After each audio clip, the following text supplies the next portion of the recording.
নতুন আসছেন কিনে এর আগে কোথায় ছিলেন?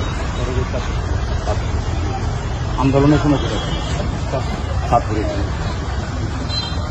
থাকেন, ভালো থাকেন, আমাদের সহযোগিতা পাবেন। তো পুলিশের মধ্যে প্রফেশনালিজম মানে তো চেহারা দেখবেন না সেলিমউদ্দিন সাহেব, রহিমউদ্দিন সাহেব, আপনারা দেখবেন হলো আইন, নিয়ম, সিস্টেম ডেভেলপ করা। আমার দলের কোনো কেউ যদি কোনো চাঁদাবাজিতে পান ফায়ার করে দেন, আপনার কাছে বল। কিন্তু অন্য দলের হইল ছাড় দিবেন না। চান্দাবাজ, টেন্ডারবাজ এবং মানুষের উপরে জুলুম করে, জমি দখল করে অন্যায় মামলা দেয়, এটা খেয়াল রাখবেন। এখন কিন্তু অন্যায় মামলা দিচ্ছে, নির্দিষ্ট লোকটাকে কেন মামলা দিচ্ছে? সে যে দলই করে, অন্য দল করার তো মানুষের অধিকারী আছে। ভালো থাকবেন। বেনিবাজার খুব ভালো এলাকা, থাকতে চায়, আপনি আমাদের সহযোগিতা পাবেন। সকালে যারা আসতে তাদের আমি যাচ্ছি, আমার একটু বলতে